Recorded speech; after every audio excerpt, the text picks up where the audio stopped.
Breaking news, Iran just launched a missile attack on a major US base in Qatar. Here's what happened, fast. Alternate opening. Missiles over Doha, tensions in the Middle East just hit a new high. Early Monday, Iran's Revolutionary Guard fired at least 14 missiles at Al Udeid Air Base in Qatar, home to thousands of US troops and CENTCOM headquarters. Iran calls it "Annunciation of Victory," a direct response to recent US strikes on Iranian nuclear sites.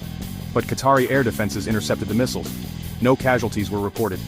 Qatar condemned the attack as a violation of its sovereignty, and the US Embassy told Americans to shelter in place.